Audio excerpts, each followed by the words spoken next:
দেশে এ পর্যন্ত ৪,৬০৪ বার রূপ বদলেছে করোনা। এর মধ্যে ৩৪টির ধরন সম্পূর্ণ নতুন বলছেন গবেষকরা।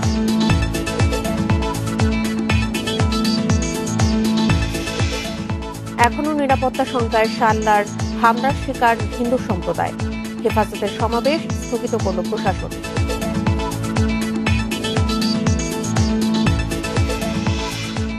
ভুয়া ডিআইজি জাকিরের প্রতারণার শিকার খোদ পুলিশ সদস্যরা। নানা অজুহাতে হাতিয়েছেন বিপুল টাকা।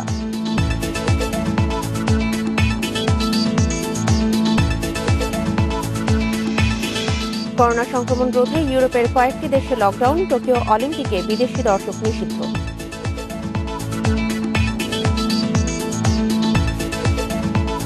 স্বাগত ইন্ডিপেন্ডেন্ট সংবাদের সঙ্গে আছি সঞ্চারী মজিদ তমা। শুনছিলেন শিরোনাম, যাচ্ছি পুরো খবরে। দেশে এ পর্যন্ত ৪,৬০৪ বার রূপ বদলেছে করোনা ভাইরাস। এর মধ্যে সম্পূর্ণ নতুন ধারার জিনগত মিউটেশন মিলেছে ৩৪টি, যা আর কোনো দেশে পাওয়া যায়নি। করোনার সবচেয়ে বেশি রূপ বদল পাওয়া গেছে ঢাকা, চট্টগ্রাম ও চাঁদপুরে। ঢাকা, চট্টগ্রাম ও মালয়েশিয়ার মোনাস বিশ্ববিদ্যালয় সহ ৫ প্রতিষ্ঠানের ১০ গবেষক এসব তথ্য দিয়েছেন। দেশে ২০ দিনের ব্যবধানে করোনা রোগী শনাক্তের হার বেড়েছে ৮ ভাগ। প্রতিটি হাসপাতালেই বাড়ছে চাপ।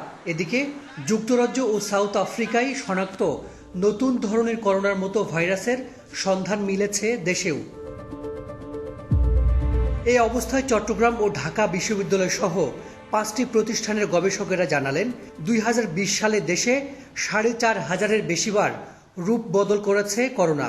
৩৭১ নমুনার জিনোম সিকোয়েন্স থেকে ৩৪টি একেবারে নতুন মিউটেশন পাওয়া গেছে।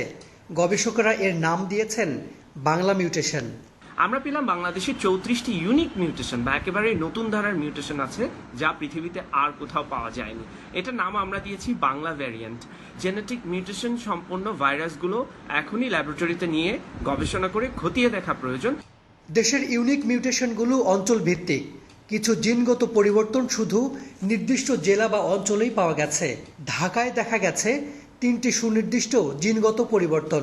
একইভাবে চট্টগ্রাম, চাঁদপুর, বরিশাল, যশোর, মৌলভীবাজার এবং ময়মনসিংহেও আলাদা মিউটেশন পাওয়া গেছে। এবং ভবিষ্যতে যদি এই মিউটেশনগুলো এক্সপেরিমেন্টালি প্রুফ করা হয়ে থাকে, তাহলে হয়তোবা ধারণা করতে পারি আমরা যে বাংলাদেশে করোনা সংক্রমণটা কিভাবে ছড়াচ্ছে।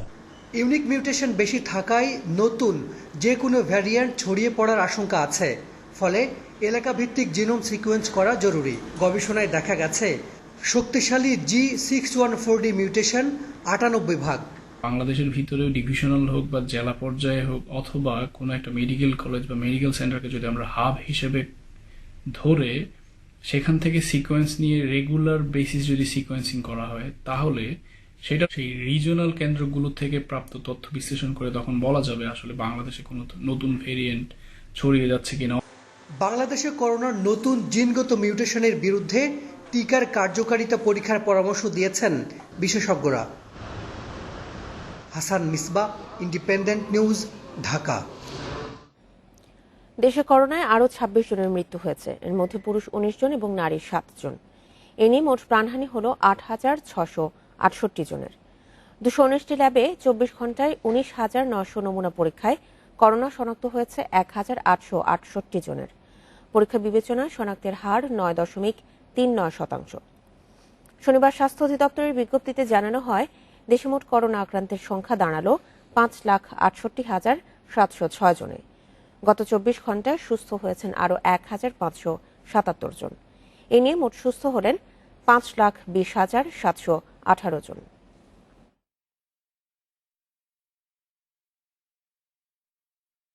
এখনও স্বাভাবিক জীবনযাত্রায় ফিরতে পারেনি সুনামগঞ্জের শাল্লায় হামলার শিকার হিন্দু সম্প্রদায়ের পরিবারগুলো।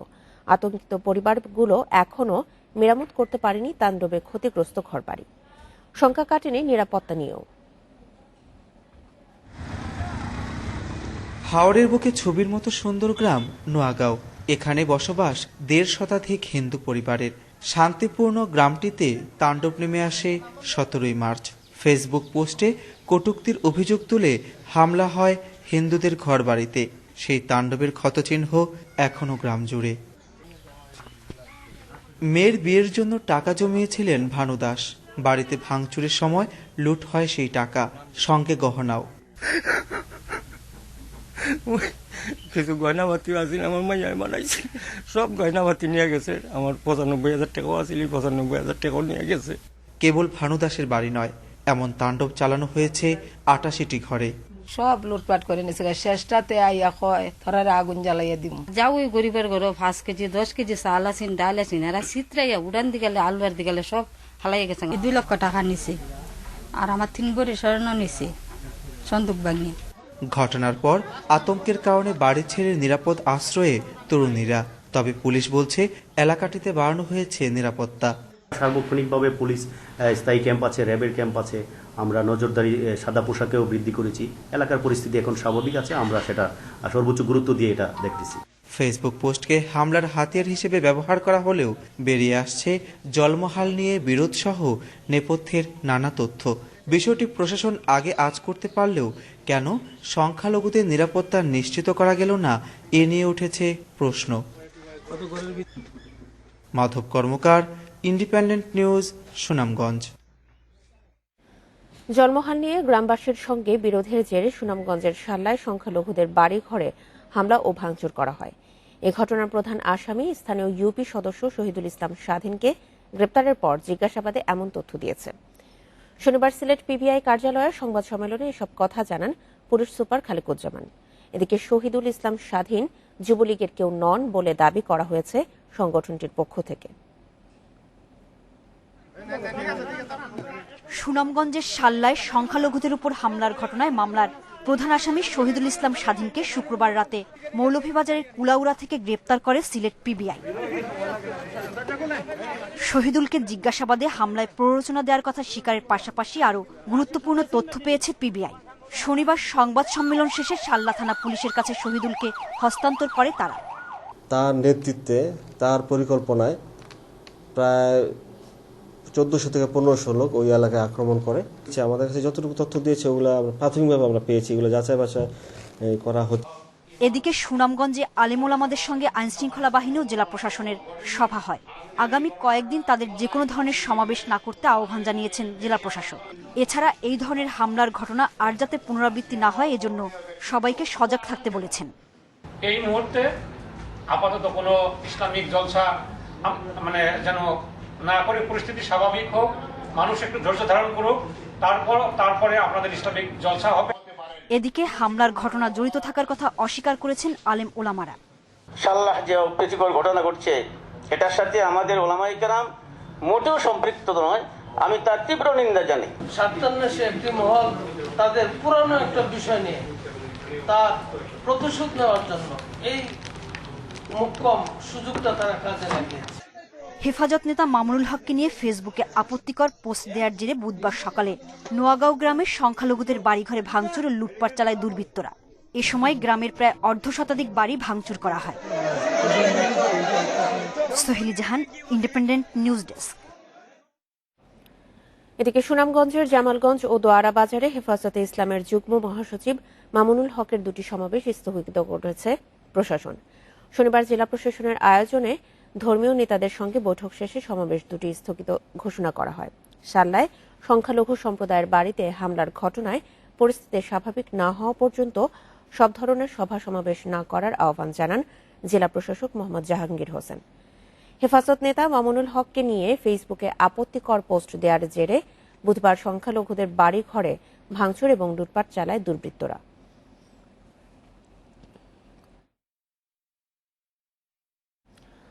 অপরাধ দমনের কাজ পুলিশ বাহিনীর, কিন্তু ভুয়া ডিআইজি সেজে সেই পুলিশকেই টার্গেট করেন ব্রাহ্মণবাড়িয়ার প্রতারক জাকির হোসেন। পুলিশ সদস্যের পরিবারের কাছ থেকে ফোন করে দুর্ঘটনা, নারী কেলেঙ্কারি বা মাদকের কথা বলে টাকা হাতিয়ে নেন। 10 মামলার আসামি জাকির সম্প্রতি গ্রেপ্তার হয়েছেন পঞ্চমবারের মতো। এভাবেই গত বছরের জুলাইয়ে ডিআইজি মাসুদ পরিচয়ে নড়াইল কোর্ট ইন্সপেক্টর অজিত কুমার মিত্রকে ফোন দেন প্রতারক জাকির। কৌশলে ফোন ডাইভার্ট করার পর পুলিশ সদস্যের স্ত্রীর কাছ থেকে হাতিয়ে নেন 38,000 টাকা।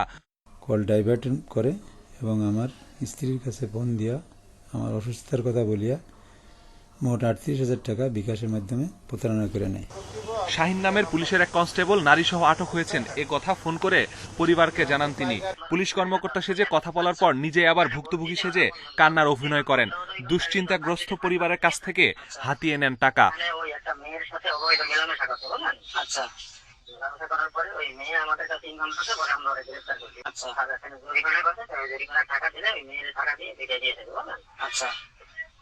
এমন একাধিক অভিযোগের পর অভিযান চালিয়ে নেত্রকোনা থেকে গ্রেপ্তার করা হয় জাকিরকে।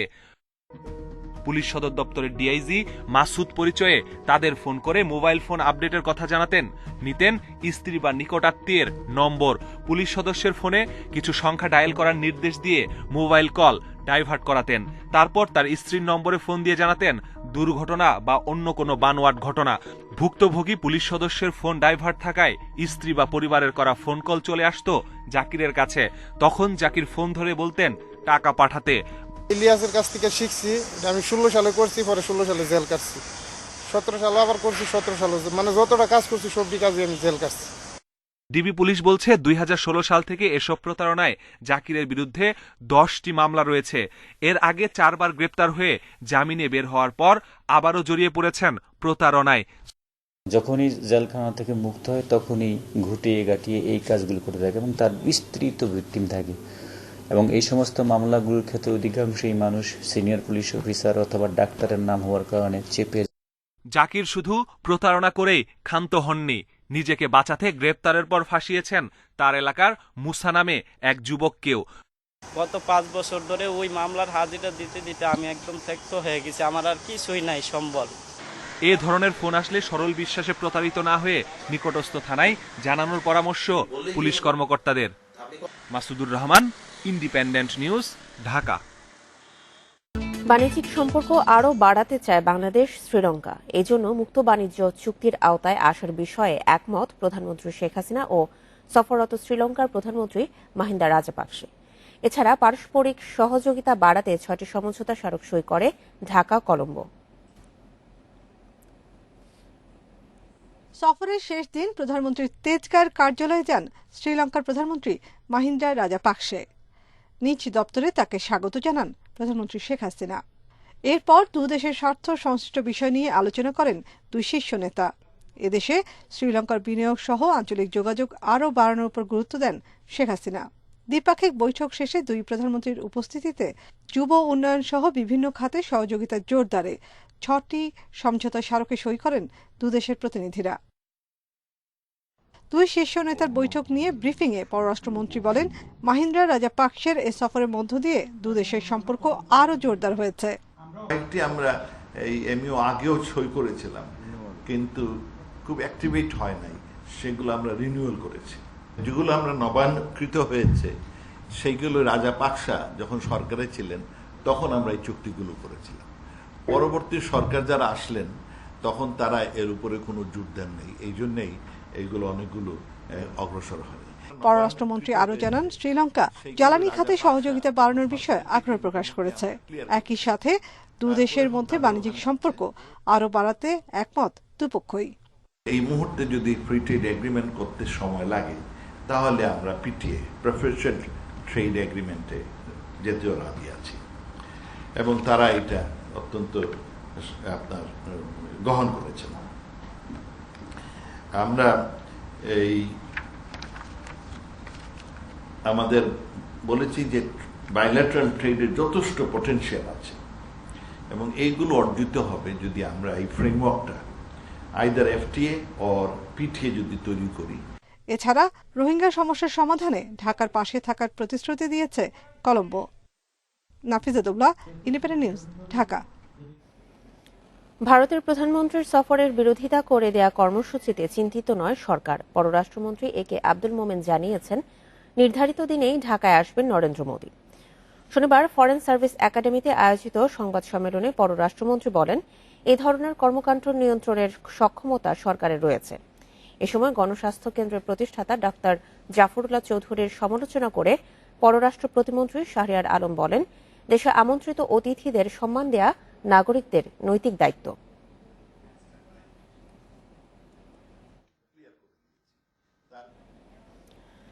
এখনও ততটা জমে ওঠেনি অমর একুশে বইমেলা। প্রথম 3 দিনে দর্শনার্থী আগমনের তুলনায় বিক্রি কম। প্রকাশকদের আশা সপ্তাহের ব্যবধানে ভিড় বাড়বে, তবে এবারের মেলার আয়োজন নিয়ে সন্তুষ্ট ক্রেতারা। বলছেন খোলামেলা পরিবেশ এবং করোনা মোকাবেলায় ব্যবস্থাও যথেষ্ট।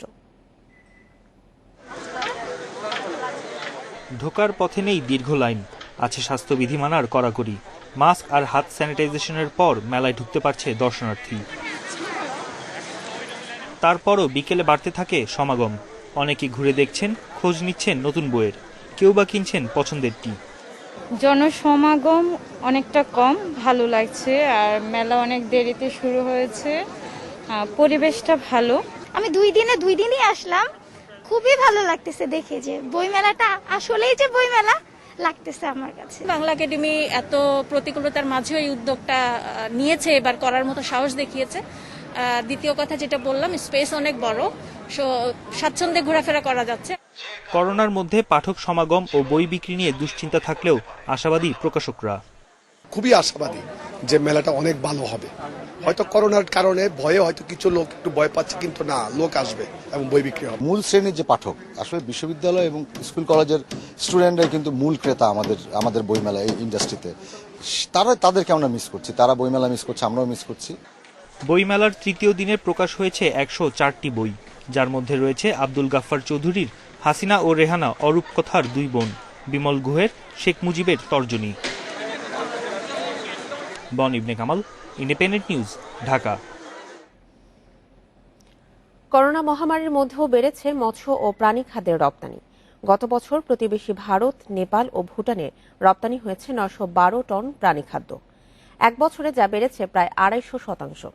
এই সম্ভাবনাকে কাজে লাগাতে সরকারের প্রণোদনার দাবি উদ্যোক্তাদের। গ্রামীণ অর্থনীতিতে কৃষির পর পোল্ট্রি খাতের অবদান সবচেয়ে বেশি।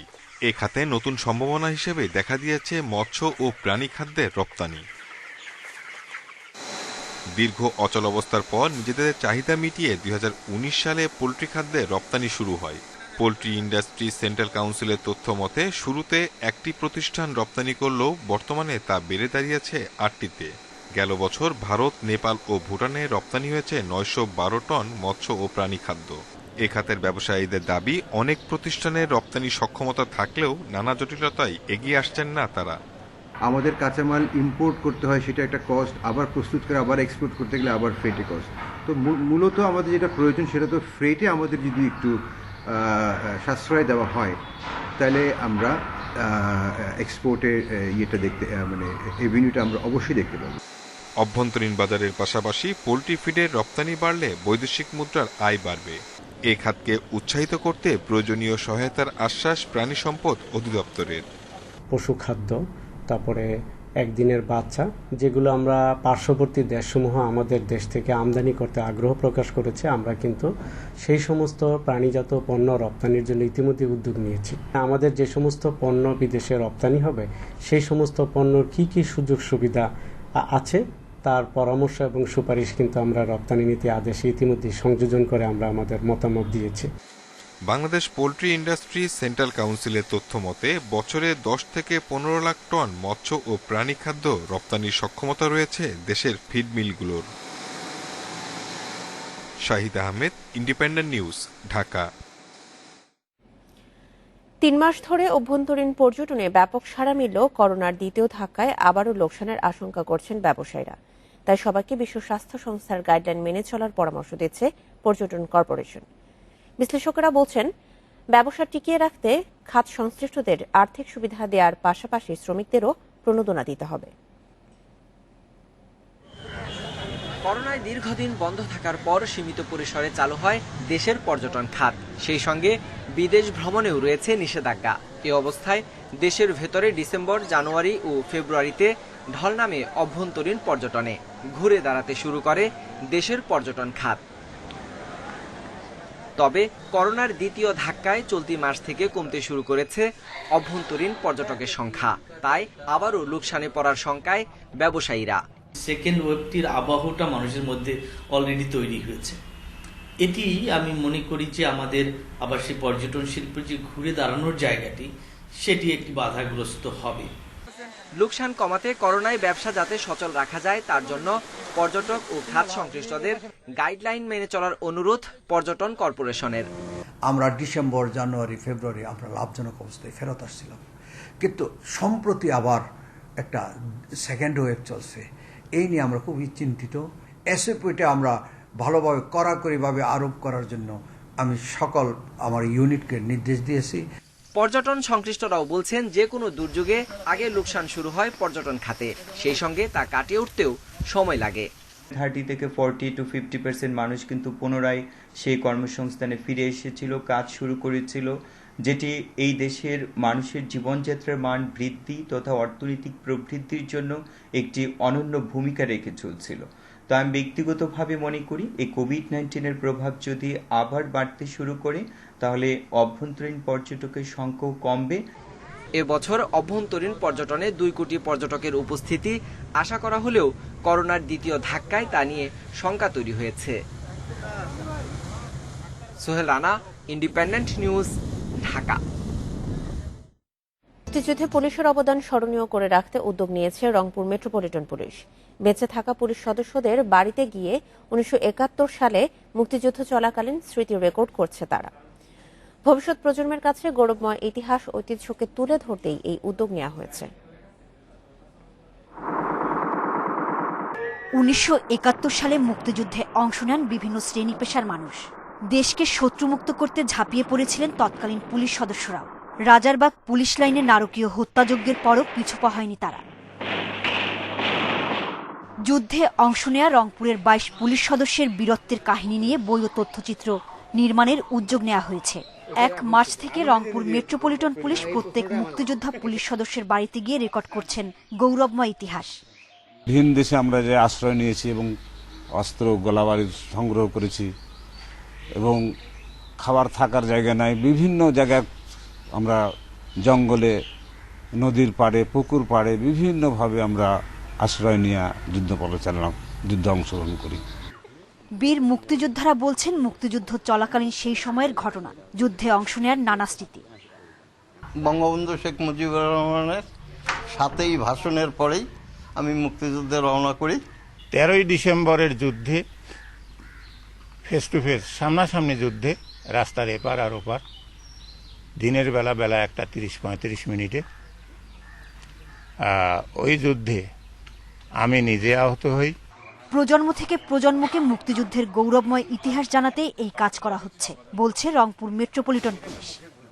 প্রত্যেকের যুদ্ধকালীন স্মৃতি এবং তাদের সেই গৌরবোজ্জ্বল কর্মকাণ্ডকে আমি ভিডিও চিত্রের মাধ্যমে এবং লেখনীর মাধ্যমে ধারণ করি এবং তাদের সেই যুদ্ধকালীন স্মৃতিটাই আমরা একটা পুস্তক আকারে প্রকাশ করছি। 1971 সালে মহান মুক্তিযুদ্ধে 1204 জন পুলিশ শহীদ হন। Independent news desk.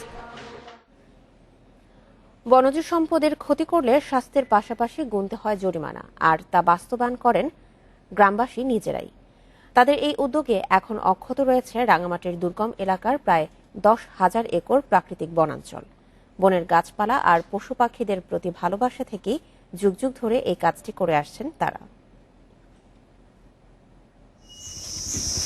রাঙামাটির বাঘাইছড়ি উপজেলার সারোয়াতলী ইউনিয়নের প্যারাছড়া, করল্লাছড়ি, চূড়াখালী সহ 9টি গ্রামের প্রায় 10,000 একর জুড়ে এই প্রাকৃতিক বন। দুর্গম এলাকায় যেখানে বনভূমি উজাড় হচ্ছে ধীরে ধীরে, সেখানে গ্রামবাসীর চেষ্টায় আজও এই বনটি অক্ষত। বনের বেশিরভাগ গাছপালা দেশি প্রজাতির। সবুজের মায়া, পশু পাখির প্রতি ভালোবাসা আর পরিবেশ রক্ষায় যুগ যুগ ধরে এর দেখাশোনা করছেন স্থানীয়রা। তাই তো নিরাপদ আবাসে অবাধ বিচরণ বন্য পশু পাখির। হরিণ, বানর, এই শুকর, কাঠবিড়ালি, বনমোরগ বিভিন্ন প্রজাতির এখানে আসে। বন্য পশু পাখি শিকার করা আসার মানুষগুলোদেরকে একটু এই যে সতর্ক বা রোধ করার জন্য আমরা প্রচেষ্টা চালিয়ে যাচ্ছি। বন থেকে বয়ে চলা ছড়া পাহাড় টিলার কোল ঘেঁষে চলে গেছে দূরপথে, যা বছর জুড়ে স্থানীয়দের পানির প্রধান উৎস। এছাড়া সারা বছর এর পানি দিয়ে চলে আশপাশের কৃষিকাজ। অনেক জায়গায় কিন্তু পানির সোর্স নাই, এলাকাতে পানির সোর্সটা এখন আগের মতো বহাল আছে, যার কারণে এই এলাকার চাষিরা এখনো পুরোপুরি সিংহভাগ জমি কিন্তু প্রাকৃতিক সোর্স থেকে করে। বন বিভাগের মতে পার্বত্য জেলার কোথাও এমন বনাঞ্চলের দেখা মেলা কঠিন। গ্রামবাসীর এমন সচেতনতায় মুগ্ধ বন কর্মকর্তারা। বনের পেরিফেরিতে যারা বাস করে তাদেরকে আরো উদ্বুদ্ধ করে, তাদেরকে আরো মোটিভেশনাল প্রোগ্রাম, তাদেরকে আরো উজ্জীবিত করার জন্য পুরস্কৃত করার ব্যবস্থা, এসবগুলো নিয়ে আমি একটা প্রকল্প এখন ফর্মুলেশনের চিন্তাভাবনা করছি। বনটি রক্ষায় গ্রামের মানুষ মিলে তৈরি করেছে বিশেষ নিয়ম। তা অমান্য করে বনজ সম্পদের ক্ষতি করলে শাস্তির পাশাপাশি গুনতে হয় জরিমানা। Independent news desk. Barishal city কর্পোরেশনের মধ্যকার অলিগলি সহ মোট সড়কের 2/3 খানাখন্দ আর ভাঙাচোরা। ভরাট হওয়া খাল ও বেহাল ড্রেনেজ ব্যবস্থার কারণে সামান্য বৃষ্টিতেই তলিয়ে যায় নগরী। সিটি মেয়র বলছেন, নির্বাচিত হওয়ার পর 2 বছরেও পর্যাপ্ত বরাদ্দ না পাওয়ায় থমকে আছে উন্নয়ন কর্মকাণ্ড। 2002 সালে প্রতিষ্ঠিত বরিশাল সিটি কর্পোরেশনের সড়ক আছে প্রায় 593 কিলোমিটার। গত 2 বছরে অতিবৃষ্টি ও কয়েক দফা বন্যার ফলে প্রায় 493 কিলোমিটার রাস্তায় ভেঙে গেছে। কেবল রাস্তাঘাট নয়, সিটি কর্পোরেশন এলাকার 324 কিলোমিটার ড্রেনের প্রায় সবগুলোরই বেহাল অবস্থা, প্রয়োজন সংস্কারের। সিটি এলাকার 23 খালের মধ্যে মৃতপ্রায় 20টি। সব মিলিয়ে সিটি কর্পোরেশন এলাকার বাসিন্দাদের ভোগান্তি চরমে। আমরা চেয়েছিলাম যে বরিশালের রাস্তাঘাট, বরিশালের খালগুলো খনন করা হবে, বরিশালের ড্রেনেজ ব্যবস্থা উন্নয়নের মধ্যে দিয়ে জলাবদ্ধতা দূর হবে। 20 বছর আগে যে অবস্থা রয়েছে সে অবস্থায় আছে, শুধুমাত্র একটি উপরে প্রলেপ দেওয়া চলতেছে, আবার সেই প্রলেপ উঠে যাচ্ছে। এর বাইরে নগর কোনো উন্নয়নের কোনো কিছু দেখতে পারতেছে না, বরঞ্চ ট্যাক্সের বোঝা ক্রমে ভারী হচ্ছে। সিটি কর্পোরেশনের তথ্য মতে বর্তমান মেয়র নির্বাচিত হওয়ার পর রাস্তা উন্নয়ন, জলাবদ্ধতা নিরসন ও বর্জ্য ব্যবস্থাপনার উন্নয়ন বাবদ প্রায় 4000 কোটি টাকা ব্যয়ের 5টি প্রকল্প মন্ত্রণালয়ে পাঠায়। এর বিপরীতে গত 2 বছর 4 মাসে বার্ষিক উন্নয়ন বাবদ বরাদ্দ মিলেছে মাত্র 20 কোটি টাকা। প্রকল্প অনুমোদন হলে যথাযথ বরাদ্দ পেলে যে সময় আসে এই পরিষদের, তাতে আমরা খুব দ্রুত সময়ে কাজ করতে পারবো। মাননীয় মহোদয়ের যে স্বপ্ন আধুনিক বরিশাল নগরী গড়ে তোলা, এটা সম্ভব, কিন্তু যদি প্রকল্প পাশ না আসে সেক্ষেত্রে তো এই সামান্য এ থেকে কিছুই সম্ভব। সিটি মেয়র বলছেন, আওয়ামী লীগের কর্মী হিসেবে বর্তমান সরকারের আমলে তার কাছ থেকে নগরবাসীর যে প্রত্যাশা তা পূরণ করতে ব্যর্থ হচ্ছেন তিনি। এই বরিশাল শহরের মানুষের দিনে আমার কাছে চাহিদা নরমাল একটা মেয়রের থেকে অনেক বেশি। আমি দায়িত্ব নেওয়ার আগে যে পরিকল্পনা ছিল সেই পরিকল্পনা থেকে আমি এখন অনেক দূরে। বরিশাল সিটি কর্পোরেশনের বাসিন্দা প্রায় 5 লাখ। সড়ক ও ড্রেনেজ দ্রুত সংস্কারের দাবি নগরবাসী। Independent news desk. করোনার সংক্রমণ রুখতে আবারও কড়াকড়ি বাড়ছে ইউরোপের বিভিন্ন দেশে। ফ্রান্স, পোল্যান্ডের পর নতুন করে আংশিক লকডাউন জারি করা হয়েছে ইউক্রেনে। বিশ্বে একদিনে করোনায় 8000 জনের মৃত্যু হয়েছে। এর মধ্যে শুধু ব্রাজিলেই মারা গেছে 2331 জন। এ নিয়ে বিশ্বে করোনায় প্রাণহানি ছাড়ালো 27,21,000। আক্রান্তের সংখ্যা 12,34,00,000-এর বেশি। 4 মাস পর একদিনে 43,000 নতুন রোগী শনাক্তের রেকর্ড হয়েছে ভারতে। করোনা আক্রান্ত হয়েছেন মহারাষ্ট্রের মুখ্যমন্ত্রী উদ্ধব ঠাকুরের ছেলে আদিত্য ঠাকুর। এদিকে করোনা মোকাবেলায় এবারের টোকিও অলিম্পিকে বিদেশি দর্শকদের প্রবেশে নিষেধাজ্ঞা দেওয়া হয়েছে। একই নিষেধাজ্ঞা থাকছে প্যারাঅলিম্পিকেও। 23 জুলাই থেকে টোকিও অলিম্পিক শুরু হওয়ার কথা রয়েছে। মিয়ানমারে পুলিশের গুলিতে আরও একজন নিহত হয়েছে। স্থানীয়দের বরাত দিয়ে এই তথ্য নিশ্চিত করেছে বার্তা সংস্থা রয়টার্স। শনিবার উত্তরাঞ্চলের মুগুক শহরে এই ঘটনা ঘটে। এদিকে অভ্যুত্থানের সাথে জড়িত মিয়ানমারের 11 সেনা কর্মকর্তার ওপর নিষেধাজ্ঞা আরোপ করতে যাচ্ছে ইউরোপীয় ইউনিয়ন।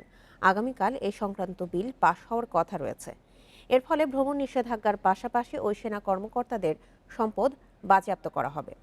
এদিকে মিয়ানমারের অভ্যুত্থান ইস্যুতে নিন্দা প্রস্তাব পাশ করেছে মার্কিন কংগ্রেসের নিম্নকক্ষ হাউস অব রিপ্রেজেন্টেটিভস।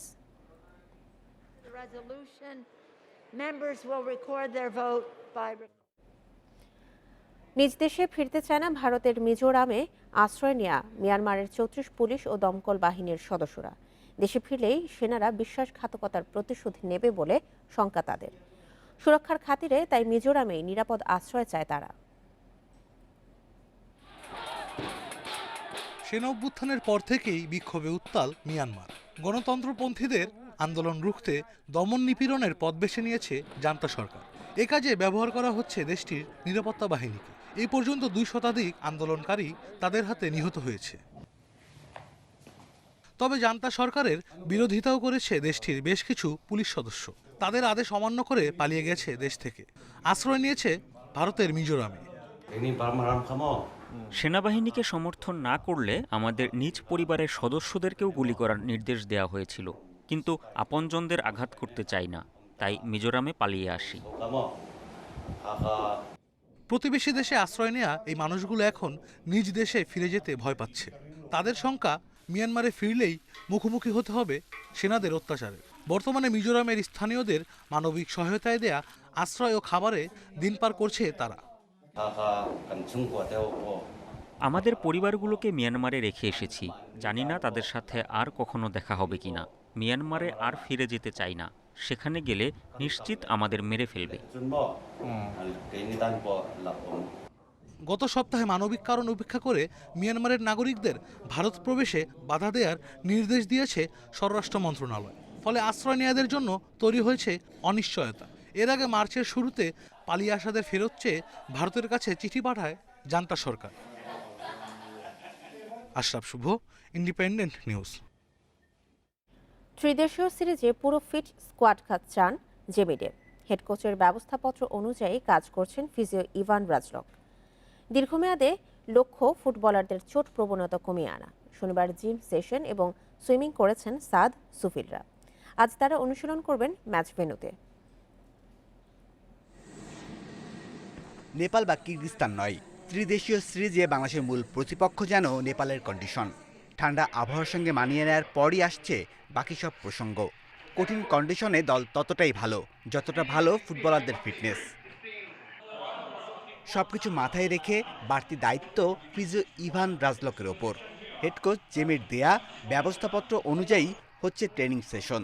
ফুটবলারদের চোট প্রবণতা কমিয়ে আনার লক্ষ্য ফিজিওর।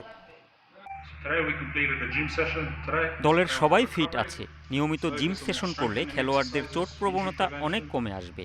চেষ্টা করছি যাতে ফুটবলাররা দ্রুত কন্ডিশনের সাথে মানিয়ে নিতে পারে। জিমে কঠিন সেশন, শেষেই কাজ শেষ নয়।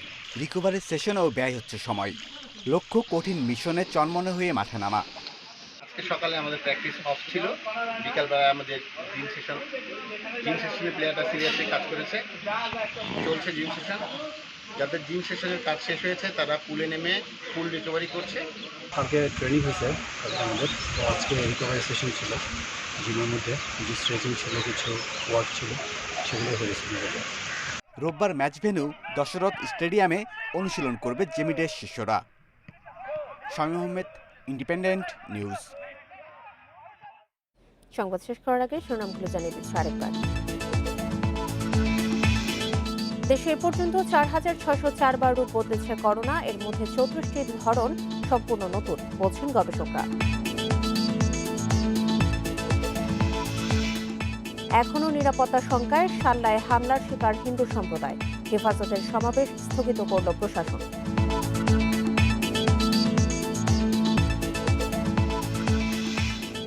ভুয়া ডিআইজি জাকিরের প্রতারণার শিকার খোদ পুলিশ সদস্যরা। নানা অজুহাতে হাতিয়েছেন বিপুল টাকা।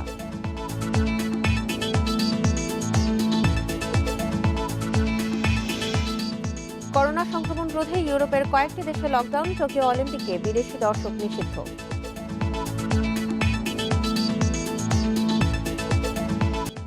আর ছিল এখনকার ইন্ডিপেন্ডেন্ট সংবাদ। ইন্ডিপেন্ডেন্ট টেলিভিশনের সব খবর আরও বিস্তারিত জানতে চোখ রাখুন ফেসবুক, ইউটিউব এবং টুইটারে। ধন্যবাদ সবাইকে।